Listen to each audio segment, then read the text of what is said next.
la serie de mensajes que traemos cada jueves acerca del Catecismo de Heidelberg. Cuando comenzamos esta serie de temas, habíamos dicho nosotros que íbamos a ver 52 estudios, o estaba elaborado para 52 semanas o 52 domingos. Ya vamos hoy a mirar el estudio número 32, es decir, nos quedarían 20 estudios. Y vamos en las preguntas, hoy vamos a ver las preguntas 86 y 87 de este Catecismo de Heidelberg. Y avanzando obviamente con las preguntas que se hacen para la edificación de la iglesia, de las familias cristianas, se va a tocar el tema de la gratitud. Porque el Señor nos ha salvado, el Señor nos ha redimido, el Señor nos ha perdonado, el Señor nos ha justificado, nos ha hecho nuevas criaturas, Él nos ha salvado y Él espera de la iglesia gratitud. Espera que la iglesia agradezca, y entonces la manera como podemos agradecer o expresar gratitud lo podemos ver en la palabra de Dios, y es a través de la manifestación de nuestras buenas obras. Entonces, la pregunta número 86 es la siguiente, dice: entonces, puesto que somos redimidos de nuestra miseria por gracia a través de Cristo, sin ningún mérito nuestro, ¿por qué tenemos que hacer buenas obras? ¿Qué tal la pregunta? Otra vez. Puesto que somos redimidos de nuestra miseria por gracia a través de Cristo, y es una gran realidad, sin ningún mérito nuestro o sin ninguna obra, somos salvos por gracia, no por obras. La pregunta, ¿por qué tenemos que hacer buenas obras? Y esa pregunta ha confundido a muchas personas. Yo recuerdo antes de comenzar esta iglesia, estaba yo en otra iglesia hace alrededor de 9 años, y yo estaba predicando para Semana Santa, me acuerdo tanto, creo que fue un domingo, me parece, un domingo de resurrección, y tenía yo un auditorio ahí, y yo predicaba de que Jesucristo había resucitado para nuestra justificación, basándome en Romanos 4:25, y tocando también 1 Corintios 15, creo que era el 17, donde dice que si Cristo no resucitó, todavía estamos en pecado. Y yo predicaba esa vez que Jesucristo en la cruz había eliminado el pecado de nuestras vidas, es decir, ya delante de Dios habíamos sido justificados, y es una gran verdad, no teníamos pecado delante de Dios. Yo expresaba eso.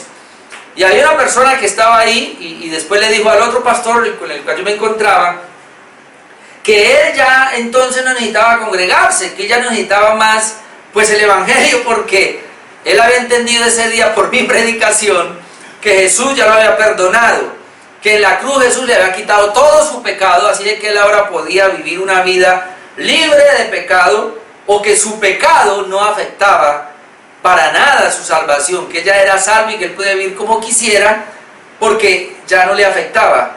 Es el mal entendimiento que existe y que muchas personas tienen hoy día cuando malentienden la justificación. Y con el tema de las obras es eso. Como Efesios 2, 8 y 9 dice: por gracia sois salvos por medio de la fe, y esto no de vosotros, pues es un don de Dios, no por obras, para que nadie se gloríe. Y como nosotros los reformadores, desde la Reforma, Martín Lutero para acá, se ha sostenido la sola fide o la sola fe, es decir, somos justificados solamente por la fe. La justicia es una gracia de Dios, no hay obra en mí, no hay mérito en mí que valga, solamente, y eso es una verdad. Entonces ya soy salvo, ya soy justo. ¿Para qué las obras? El asunto es que cuando uno mira Efesios 2, 8 y 9, hay que pasar al versículo 10. El versículo 10 dice que somos hechos nuevas criaturas en Cristo Jesús para buenas obras, las cuales Dios preparó de antemano para que anduviésemos en ellas. Cuando hablamos de las buenas obras, es una exigencia de que el ser humano debe vivir bien, debe hacer las cosas bien, en otras palabras, debe portarse bien.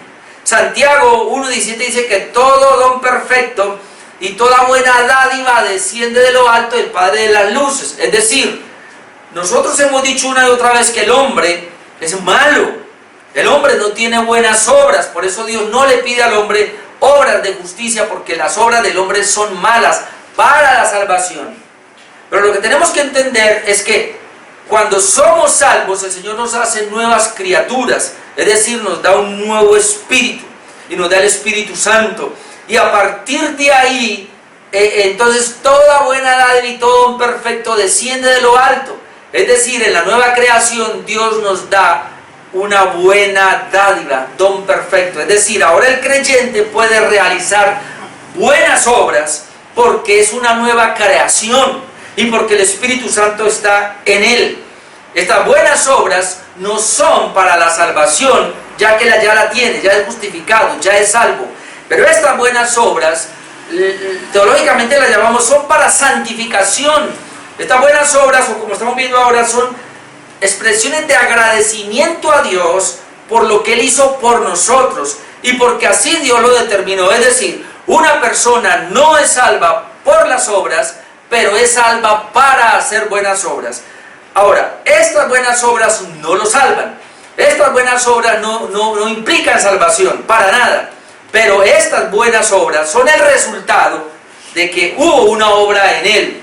Recuerden lo que dice Filipenses 1:6, el que comenzó en vosotros la buena obra, la perfeccionará hasta el día de Jesucristo. Es decir, en el creyente hubo una buena obra que se inició y la inició Jesucristo. Y Él mismo la va a perfeccionar hasta el día de Jesucristo. Entonces esta pregunta es interesante. ¿Por qué tenemos que hacer buenas obras? Y la lógica del hombre es así. La lógica del hombre corrupto, del hombre maldadoso.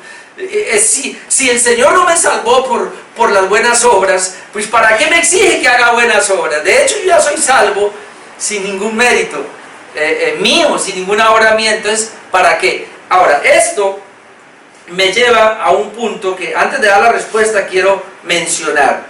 Y nos lleva a un punto que tenemos que tener mucho cuidado, o a dos puntos. Sería el legalismo por una parte o el antinomianismo por la otra. Cuando el cristiano no entiende bien el lugar de las buenas obras, se puede volver antinomiano o se puede volver legalista. Aunque son dos conceptos extremos, a la larga vienen a terminar en una misma cosa, es decir, confianza en el hombre. Confianza en el hombre. Vamos a definir un momentico, que ya lo he dicho, ¿qué es el legalismo? La palabra legalismo viene del legal, es decir, de ley legal. Entonces una persona legalista, o un cristiano legalista, es aquel que él dice que sí es salvo por la fe, pero que él debe realizar buenas obras, porque si él no realiza las buenas obras, es decir, ya dijimos que buenas obras, un buen comportamiento. Es más, quiero ampliar más el término buenas obras. Buenas obras sería guardar los mandamientos de Dios, que es la ley de Dios. Buenas obras, pudiera hacerlo así, hacer la voluntad de Dios, agradar a Dios con su voluntad, agradar a Dios con su ley, que sería el bien de Dios. Entonces, hay personas y hay un sector del cristianismo que dice, sí, nosotros no somos salvos por obras, y es cierto, pero somos salvos para buenas obras, de tal manera que si yo no hago buenas obras, entonces yo no soy salvo, o esto, si no hago buenas obras pierdo mi salvación. O sea, tengo mi salvación segura, pero mi salvación se sostiene por las buenas obras que yo hago. Eso se llama legalismo. Es decir, personas que dicen que creen que ellos no aportaron ninguna obra, pero que esas obras que él haga malas o que no haga buenas obras afectan su salvación. Eso es legalismo, es decir, confianza en sí mismo, y hay que tener cuidado con eso. Ahora voy a aclarar que es cierto, el que fue justificado por la fe debe hacer buenas obras, pero esas buenas obras no son la razón de su salvación. La razón de mi salvación y mi justificación es solamente la obra de Cristo en la cruz, no la mía. Y eso hay que tenerlo muy claro. Ese sería, por una parte, hay muchos legalistas, los pentecostales, mantienen diciendo, si usted comete este pecado, usted puede perder la salvación, si usted no se porta de esta manera, y le ponen reglas y ritos, una cantidad de normas, para que usted pueda alcanzar la salvación. Es más, ponen unos requisitos tan altos que dicen, si usted no cumple con esto, usted no puede entrar al reino de los cielos. Cuando la Biblia registra que la única manera de entrar al reino de los cielos es a través de Jesucristo por medio de la fe, y pare de contar. Obviamente esto no implica que como aquella persona que le decía, entonces ahora me voy a hacer lo que se me da la gana, no, porque una persona justificada tiene un nuevo corazón, como lo vamos a ver ahora. Por otra parte está el antinomianismo. El antinomianismo entonces sería lo contrario. Él ya no va a confiar en las obras para su salvación o para sostener la salvación, sino que el antinomianismo se viene en contra de la ley. Él va a decir: yo no fui salvo por la ley, yo no necesité la ley para mi salvación, así que tampoco necesito la ley para mi vida de creencia o mi vida cristiana. Es decir, antiley, antinomianismo, nomos ley, no ley. Entonces, como yo no necesité la ley para ser salvo, pues mucho menos la voy a necesitar ahora en la vida cristiana. Entonces cojo la ley y la tiro al cesto de la basura. Antinomianismo, no necesito la ley. Es decir, yo puedo estar en una iglesia y yo puedo vivir como quiera. Yo no tengo que guardar los 10 mandamientos, no tengo que preocuparme por eso, porque ya no estoy bajo la ley. El asunto es que si usted tiene que guardar los 10 mandamientos, si ya no se preocupa por guardar la ley, entonces ¿cómo hace la voluntad de Dios si la voluntad de Dios es la ley? ¿Cómo hace para guardar los mandamientos de Jesús si esa es parte de la ley? O sea, el antinomiano es otra vez confianza en sí mismo, porque dice, yo no tengo que hacer nada, ¿no? Entonces coge y abandona totalmente la ley. ¿Y en qué está confiando? ¿Realmente está confiando en Él? No está confiando en Jesucristo, está confiando en Él, y termina en la misma parte. Pues digo, aunque son extremos, pero termina en la misma parte, confianza en el hombre y nada más. Entonces, hay que tener cuidado. Vuelvo y hago la pregunta, quería aclarar eso, y luego doy la respuesta, y voy a contestar basándome en la respuesta que da el Catecismo de Heidelberg a la pregunta 86. Entonces, puesto que somos redimidos de nuestra miseria por gracia a través de Cristo, sin ningún mérito nuestro, y eso es verdad, la pregunta: ¿por qué tenemos que hacer buenas obras? ¿Por qué? Si el Señor no me pidió buenas obras para salvarme, ¿por qué ahora que ya soy salvo sin las buenas obras, ahora me las pide?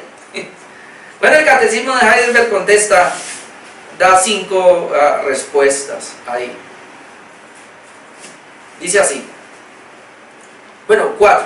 Porque Cristo, habiéndonos redimido por su sangre, también nos renueva por su Santo Espíritu de acuerdo a su imagen, para que con toda nuestra vida mostremos agradecidos a Dios por su bendición. Repito, para que con toda nuestra vida nos mostremos agradecidos a Dios por su bendición, y para que Él sea glorificado por medio de nosotros. También para que nosotros mismos estemos seguros de nuestra fe por los frutos de la misma, y por nuestra conducta piadosa ganemos también a otros para Cristo. Este catecismo muestra por lo menos 4 cosas aquí. Lo primero es esto: el creyente por gratitud debe hacer esas buenas obras. Una persona que ha sido redimida, que ha sido perdonada, que ha sido rescatada, en este caso de la condenación, de la miseria, y el Señor lo ha traído y lo ha salvado, y ahora es de Cristo, por agradecimiento debe hacer buenas obras. En otras maneras, buenas obras es agradar el corazón de Dios. Portarse bien delante de Dios sería agradar su corazón. Y es que eso es lógico y eso es natural, hermano. Si a usted alguien le hace un bien, el ser humano tiene esta pregunta, no sé cómo pagarle, ¿no? Si hay gente que está tan agradecida con un favor que le hicieron, con algo, que lo que sale es, la verdad, no sé cómo pagarle. Pida lo que quiera que yo lo hago, ¿verdad? Ahora, si el Señor nos hizo un favor tan grande de salvarnos de la condenación, entonces la manera de, no le podemos pagar, pero por lo menos sí ser agradecidos es mostrándolo a través de las buenas obras. Vamos a ir a Romanos capítulo 6 para que miremos esta idea. Romanos capítulo 6, versículo 12. Romanos capítulo 6, versículo 12. Miren lo que dice: no reine pues el pecado en vuestro cuerpo mortal, de modo que lo obedezcáis en sus concupiscencias. Claramente aquí está hablando del pecado, que no debe reinar en nuestro cuerpo mortal. Está hablando a creyentes. Si el Señor ya llevó nuestro pecado, el pecado no debe reinar en nuestro cuerpo de manera que lo obedezcamos. No.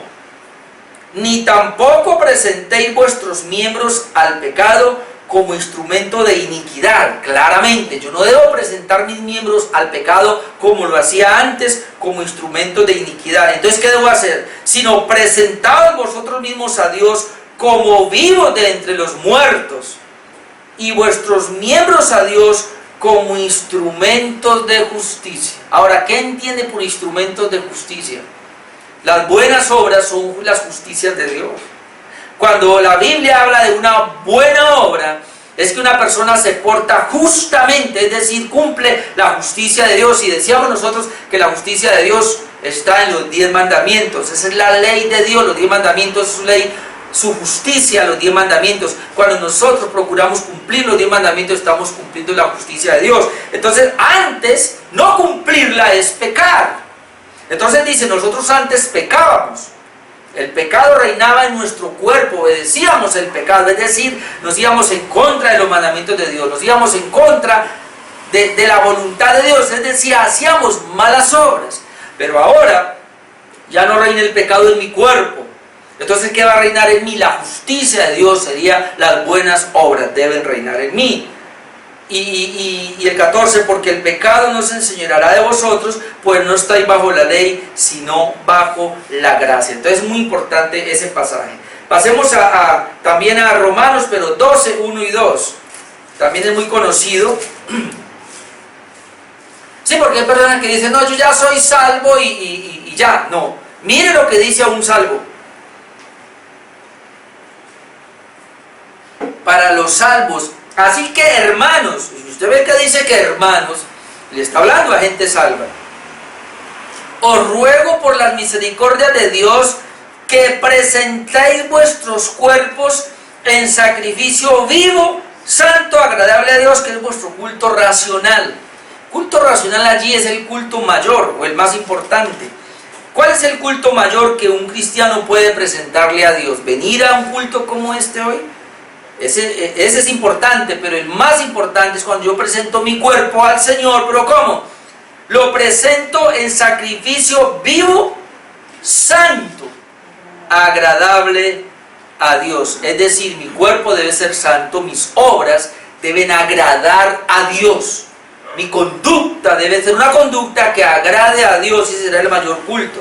Y luego dice, no os conforméis a este siglo. Ahora, ¿por qué dice presente y no se conforme? Porque otra vez, nosotros hemos sido justificados, el Señor pagó la deuda por nuestros pecados ya, pero nosotros todavía no somos perfectos, y mientras estemos en este mundo caído, todavía tenemos pecado en nuestro corazón, y nos vamos a inclinar al mal.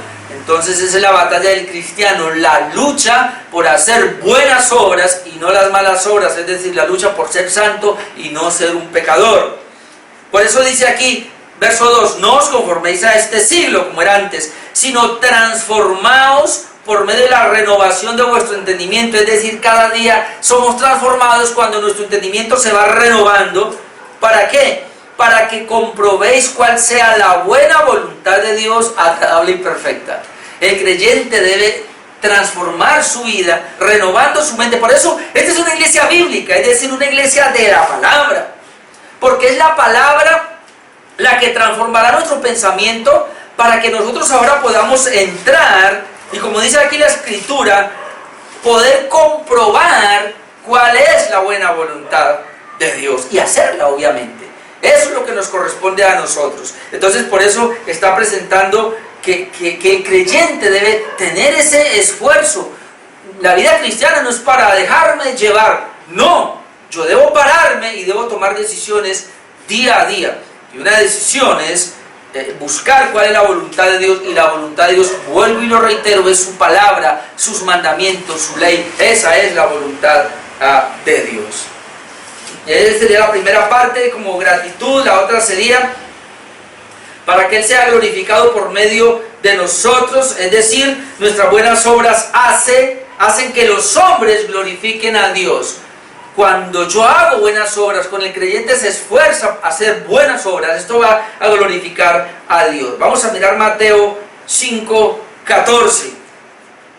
Y a veces no se tiene en cuenta esto, pero cuando comenzamos nosotros aquí, o antes de terminar el año, dijimos nosotros que el propósito era glorificar a Dios, vivir para la gloria de Dios. Y ese debe ser el propósito de todos nosotros. Ahora, ¿cómo yo vivo para la gloria de Dios? Vamos a mirar aquí un pasaje, Mateo 5:14. Mira lo que dice: vosotros sois la luz del mundo. Así lo dijo Jesucristo. Obviamente, en Juan 8:12 dice que Él es la luz del mundo. Y esto es muy importante que entendamos. La luz del mundo es Jesucristo. Pero como nosotros estamos en Cristo, entonces somos también la luz del mundo. Por eso dice, vosotros sois la luz del mundo. Y miren lo que dice: una ciudad asentada sobre un monte no se puede esconder.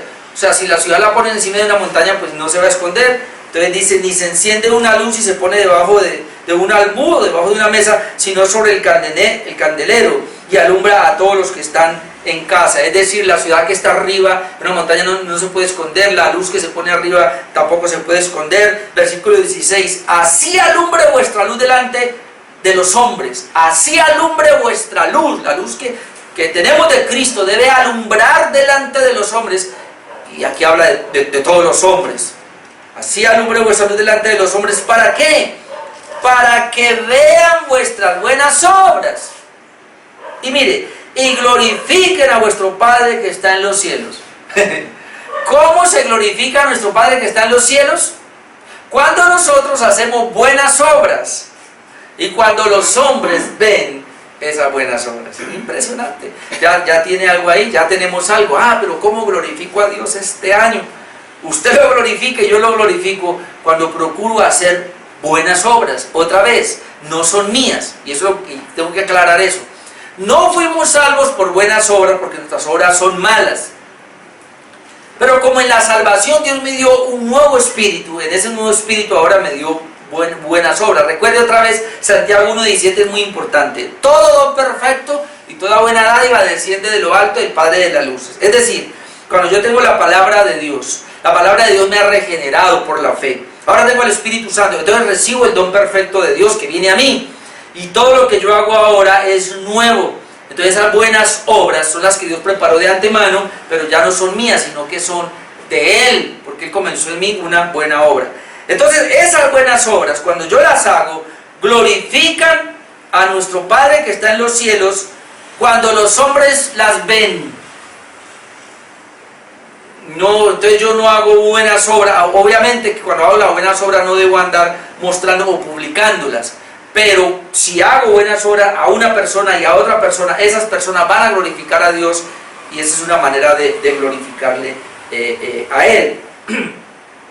Podemos ver también primera de Pedro 2:11. Vamos a ir allá, primera de Pedro 2:11 y 12.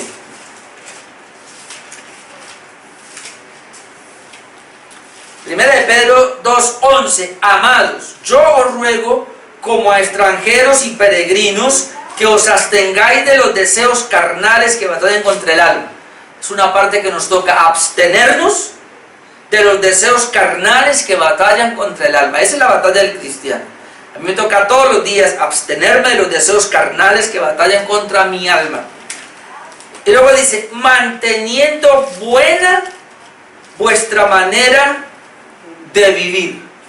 Me abstengo para mantener buena mi manera de vivir entre los gentiles, para que en lo que murmuran de vosotros como de malhechores,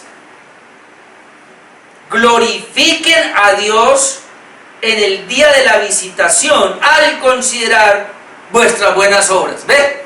Parecido a lo que está diciendo allá en Mateo. Entonces, ¿cómo los gentiles van a glorificar a Dios? Cuando ellos murmuran de nosotros, esos cristianos son malos, pero cuando tienen contacto con nosotros, no era así como yo pensaba, de verdad, y se quedan asombrados. Esos cristianos son tremendos, mire, son los mejores trabajadores, no mienten, no roban, no engañan, son puntuales, es tremendo esos cristianos. Entonces dice que de esa manera glorificarán a Dios en el día de la visitación. Ahí sí no sé cuándo será el día de la visitación. Al considerar vuestras buenas obras, es decir, los impíos van a considerar nuestras buenas obras y de alguna manera van a glorificar a Dios. Entonces, eso es muy importante. No solamente por agradecimiento a Dios vamos a hacer buenas obras, sino porque las obras buenas que hacemos nosotros glorifican a Dios. Muy importante eso. Otro punto de lo que hemos leído aquí, que esas buenas obras también, para que nosotros mismos estemos seguros de nuestra fe por los frutos de la misma, dice el catecismo. Es decir, ¿cómo yo puedo saber que soy salvo realmente? ¿Cómo yo puedo saber que mis hermanos son salvos? Por las buenas obras. Las buenas obras es una evidencia, y eso es lo que vamos a ver. Esas buenas obras garantizan entonces el fruto de nuestra fe. Mateo 7:15. O sea, ¿cómo sabemos que una persona es salva o cómo sabemos que una persona no es salva? Pues por las buenas obras que esta persona hace. Mateo 7:15. Sé que este pasaje es bravo, pero es muy importante. Mateo 7:15. Guardaos de los falsos profetas que vienen a vosotros con vestido de ovejas, pero por dentro son lobos rapaces. Está planteando Jesús aquí un problema, y es que los falsos profetas vienen vestidos de oveja, es decir, traen una vestimenta de cristianos, pero por dentro son impíos. Esa es la idea. O sea, porque la oveja representa al cristiano y el impío representa al lobo rapaz. Entonces hay muchas personas que están en las iglesias y se ponen el vestido de cristiano, pero por dentro son impíos. Esa es más o menos la idea. Entonces luego el 16 dice, por sus frutos los conoceréis. ¿Ven?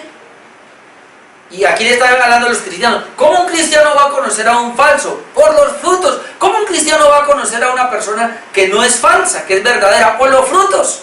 Porque mire lo que dice. ¿Acaso se recogen uvas de los espinos o higos de los abrojos? ¿Usted qué dice? ¿No? Si usted va a un chamisero allá, no hay nada, usted no consigue nada. Pero si usted va a donde hay, a una vid, donde hay uvas, donde hay higos, usted va a encontrar fruto y usted puede coger su fruto. Así todo buen árbol da buenos frutos, pero el árbol malo da malos frutos. Jesús es muy claro y eso lo sabemos nosotros. Todo buen árbol da buenos frutos. Todo árbol malo da malos frutos. Pero el 18 a mí siempre me ha impactado porque dice, no puede el buen árbol dar malos frutos, ni el árbol malo dar frutos buenos. No puede. No puede. Entonces, es decir, un impío, así se ponga un manto de cristiano, así imite a los cristianos, pero él es inconverso, su corazón es maldadoso, pero él tiene un ropaje de cristiano, canta como cristiano, ora como cristiano, viene a la iglesia como cristiano, da para la iglesia como cristiano, hace todo como cristiano, pero él es un impío. Sus frutos son impíos, son malos. Él no puede hacer algo bueno. De pronto a nosotros, los seres humanos, nos engañarán, pero a Dios.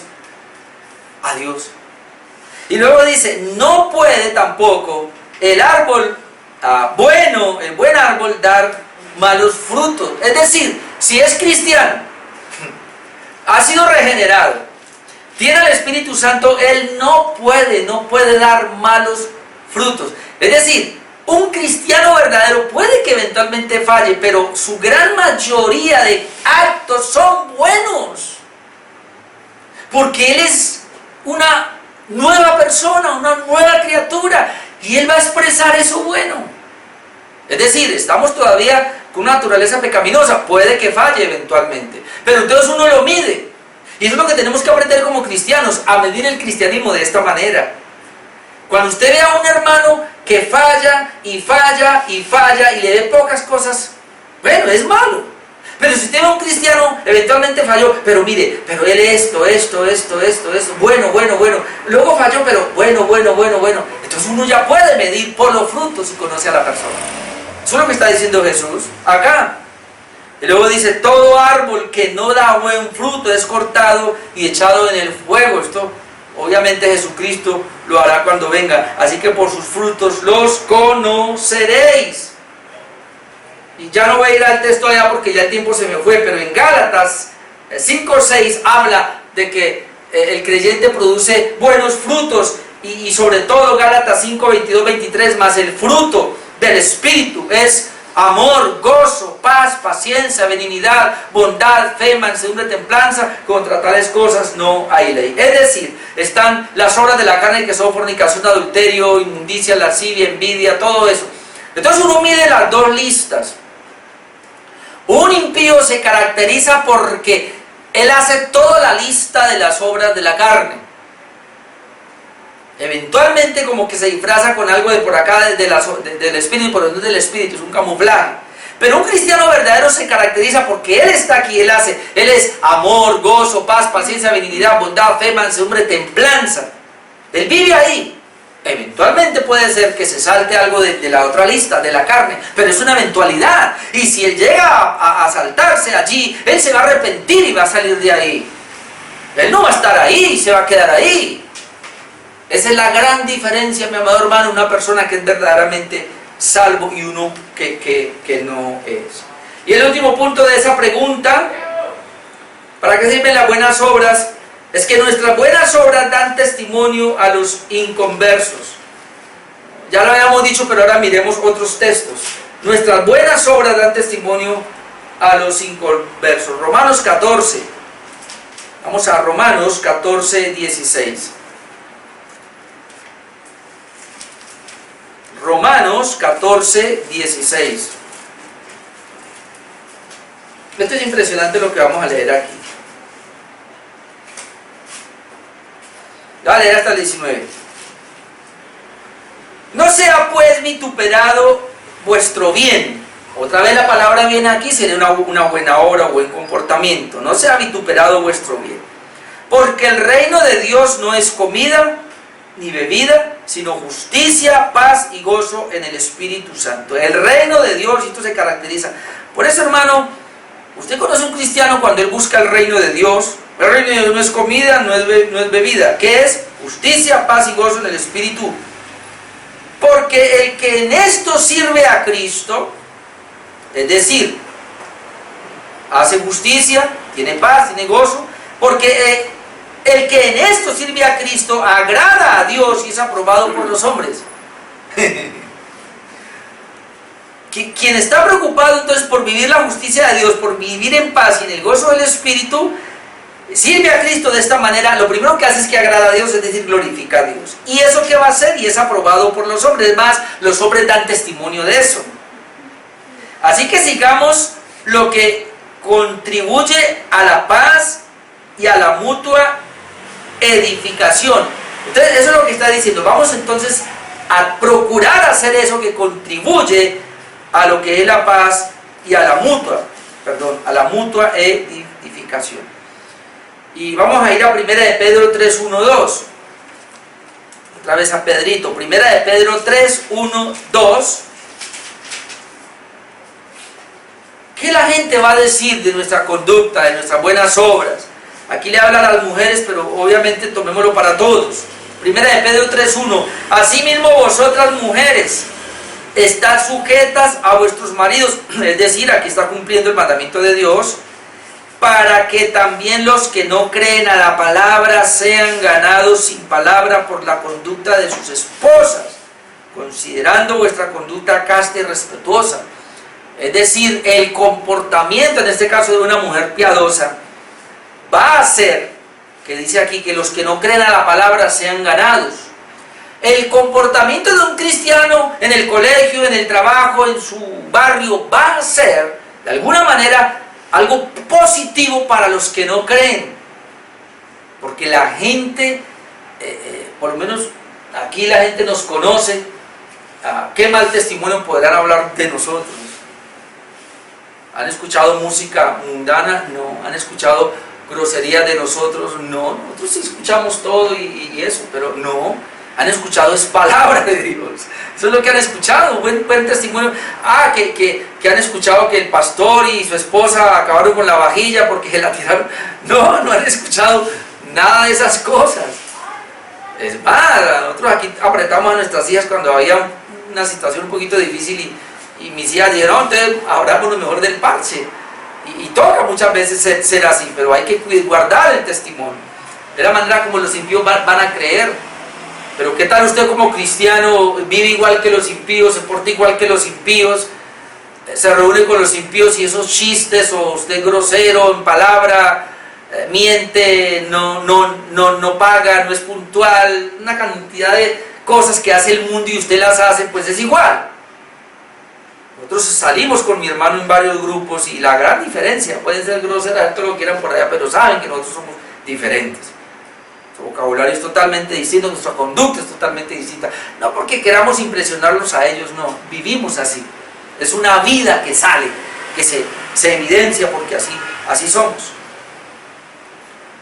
Segunda de Pedro 1, mire, ahí adelantico, segunda de Pedro 1, desde el versículo 3 hasta el 10, para que consideremos esto, porque es supremamente importante. Aquellas personas que dicen que yo no necesito hacer buenas obras porque ya soy salvo, miren lo que diría Pedro aquí, y solamente leemos, pero esto es impresionante lo que está acá. Segunda de Pedro 1, 3, como todas las cosas que pertenecen a la vida y a la piedad,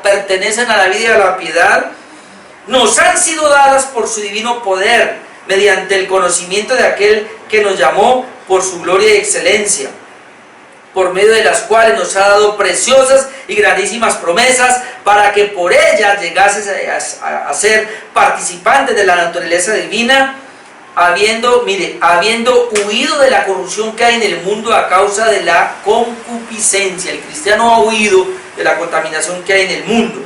Entonces miren el verso 5, vosotros también, y aquí le habla a cristianos, ojo con el antinomianismo, es decir, no necesito la ley, no necesito mi esfuerzo. Vosotros también, poniendo toda diligencia, creyente debe ser diligente, por esto mismo añadida a vuestra fe virtud. Note, ya tengo la fe, pero ¿qué tengo que hacer ahora? Yo debo añadir a esa fe que tengo, que Dios me ha dado, debo añadirle a mi fe virtud. Y es una secuencia. Y ya tengo la fe y tengo la virtud, entonces debo añadirle conocimiento. Ya tengo esas 3. Debo añadir ahora dominio propio. Ya tengo esas 4. Al dominio propio debo añadirle paciencia. Ya tengo 5. Ahora debo añadirle a la paciencia piedad. Ya tengo 6. A la piedad debo añadirle afecto fraternal. Ya tengo 7. Luego debo añadir al afecto fraternal debo añadirle el amor. Ahí hay 8 cosas que debo, y soy yo el que debo añadir. Y luego miren lo que dice, porque si estas cosas están en vosotros y abundan, si estas cosas están en vosotros y abundan, no os dejarán estar ociosos ni sin frutos. Usted que no vino al culto hoy, pudiendo venir, ahí con esto le estoy diciendo algo. Si abundara en esto, no estaría ocioso por allá en otras cosas. Pues si estas cosas están en vosotros y abundan, no os dejarán estar ociosos ni sin fruto en cuanto al conocimiento de nuestro Señor Jesucristo. Es que no puedo, yo no puedo dejar de asistir. No puedo cambiar el culto por la televisión, por el amigo, por mi pereza, por otra cosa. No me dejan. Pero el que no tiene estas cosas, tiene la vista muy corta, es ciego. Y mire esto, habiendo olvidado la purificación de sus antiguos pecados. Se habla de un cristiano flojón, que ha olvidado la purificación de sus antiguos pecados y por eso no se esfuerza. Por lo cual, hermanos, tanto más procurad hacer firme vuestra vocación y elección. Él fue elegido, tiene una vocación, porque haciendo estas cosas no caeréis jamás. ¿Cuál es la garantía para no caer? Hacer estas cosas. Y todo tiene que ver con las buenas obras. A mí me toca y debo esforzarme. Y la pregunta número 87, ya se me fue el tiempo, pero este más breve. Pregunta número 87. Entonces, ya lo dijimos, no pueden salvarse aquellos que no se convierten a Dios y no abandonan su vida de ingratitud e impenitencia. Porque después de esto, ay, ¿cómo así? ¿Cómo así? Entonces quiere decir que, en otras palabras, que las personas que no se han convertido a Dios, es decir, que no han abandonado su vida de ingratitud, o sea, no viven una vida de agradecimiento, o que son impenitentes, es decir, que no se han arrepentido, ¿no pueden salvarse? La respuesta es no. De ninguna manera, no pueden salvarse, de ninguna manera, porque como dice la Escritura, ningún fornicario, idólatra, adúltero, ladrón, codicioso, borracho, maldiciente y demás heredarán el reino de Dios. Es decir, si una persona va a la iglesia, pero vive ahí, en las obras de la carne, ella no se puede salvar. Pero luego la salvación no es solamente por la fe. Esa persona va a la iglesia porque tiene fe.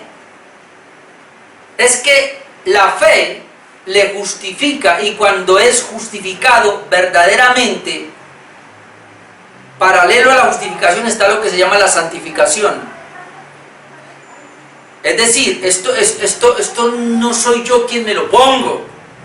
No es que yo elijo una iglesia para ir, no es que yo elijo un estilo de conducta o una religión para vivir y procuro ir y hacer. Eso no me lo invento yo, es una obra de Dios. Cuando Dios regenera a una persona, ahí es que esa persona es justificada. Hay muchas personas que creen que son justificadas porque entendieron la justificación o porque tienen un concepto, una doctrina en su cabeza. El punto es que si no es regenerado, no es justificado. Porque la regeneración, además de que da la justificación, da la santificación. Es decir, tiene que haber un deseo en la persona de santidad. Si un cristiano va a una iglesia, pero en él no hay el deseo de santidad, no hay el deseo por la palabra de Dios, no hay el deseo por orar, no hay el deseo por ir a la iglesia, no hay el deseo por servir a Dios, no hay el deseo por vivir una vida que agrade a Dios, pues es un árbol malo y no puede dar el fruto bueno. Es decir, no es posible ser cristiano sin una vida cambiada, donde todo su pasado ha cambiado para ser una nueva criatura. Tengo 3 pasajes ahí rapidito, en 5 minutos quiero mostrarles. 1 Corintios 6:9. Le leo rapidito. 1 Corintios 6:9.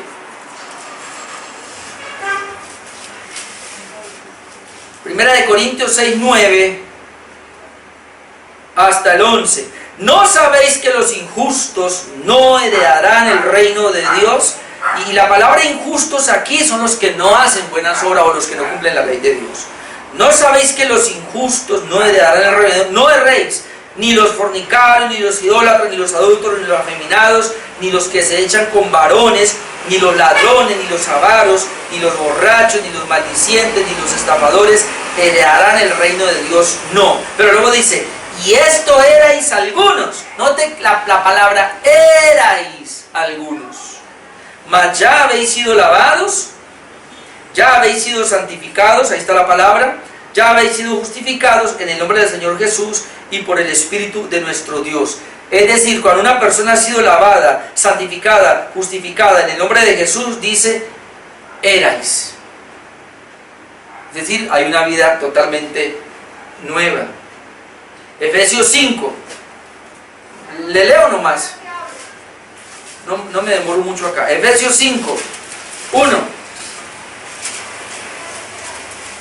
¿Qué dice de una persona que ha nacido de nuevo, que es regenerada, que es justificada? Mira lo que dice Efesios 5, versículo 1. Déjeme, yo le leo todo esto. Sed pues imitadores de Dios como hijos amados. Un hijo amado imita a Dios. Y andad en amor como también Cristo nos amó y se entregó a sí mismo por nosotros, ofrenda, sacrificio a Dios en olor fragante. Debo andar en amor. Pero fornicación y toda inmundicia o avaricia ni aun se nombre, entre vosotros como conviene a santos. Es decir, no se nombren, que no nos vean en eso. Ni palabras deshonestas, ni necedades, ni truanerías, que no convienen, sino antes bien acciones de gracias. Porque sabéis esto, que ningún fornicario, o inmundo, o avaro, que es idólatra, tiene herencia en el reino de Cristo y de Dios. Es decir, no nada tiene que ver con el reino de Dios. Nadie os engañe con palabras vanas, porque por estas cosas viene la ira de Dios sobre los hijos de desobediencia. Es decir, nadie le diga que usted tiene la seguridad de la salvación cuando usted practica estas cosas. Hay muchos pastores que dicen eso, y ese es el peligro del antinomianismo. No se preocupe, pero es que yo tengo otra mujer. Tranquilo, el Señor en la cruz llevó ese pecado. Pero es que yo tengo una conducta de esta manera. Si usted ya creyó en el Señor, usted va para el cielo, no se preocupe. No, que no lo engañen, amigo. No lo engañen. Nadie os engañe con palabras vanas, porque por estas cosas viene la ira de Dios sobre los hijos de desobediencia. Los llama hijos de desobediencia, que tienen la ira de Dios encima. No seáis pues partícipes con ellos, porque en otro tiempo no te erais tinieblas, así éramos nosotros. Mas ahora, ¿qué cosa somos? Luz en el Señor. Amén. Somos luz. Éramos tinieblas, ahora ya no somos luz. Andad como hijos de luz. Porque el fruto del Espíritu es en toda bondad, justicia y verdad. ¿Cuál es el fruto del Espíritu?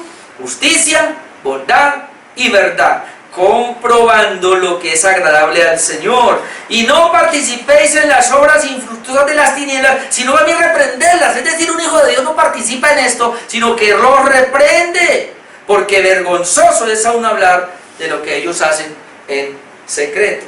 Y 1 de Juan 3, que le iba a leer nomás, no necesito explicarlo.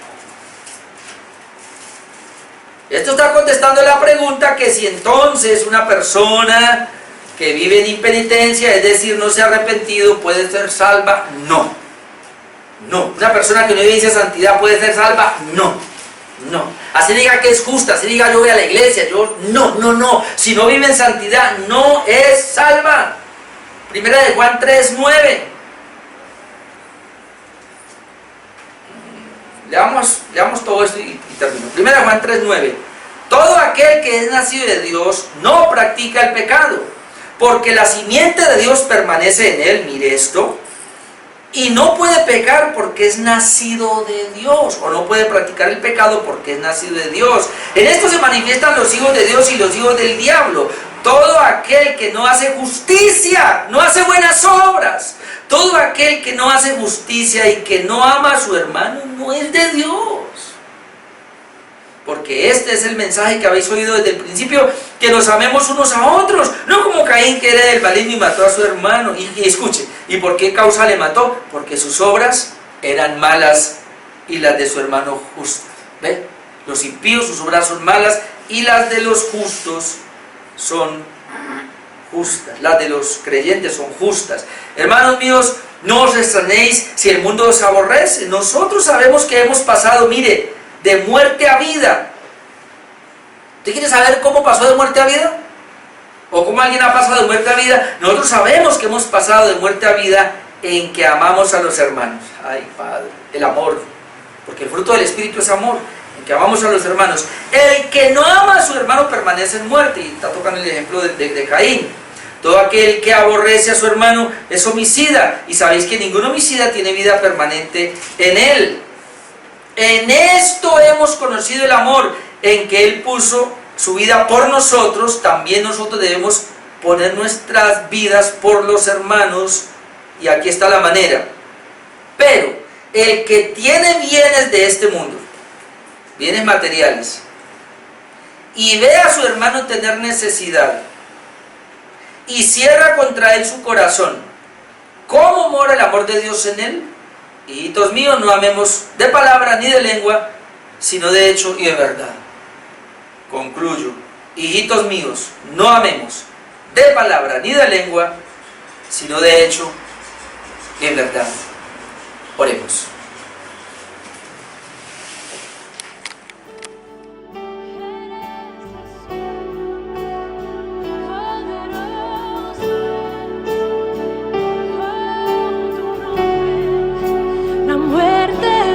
El velo rompiste, la tumba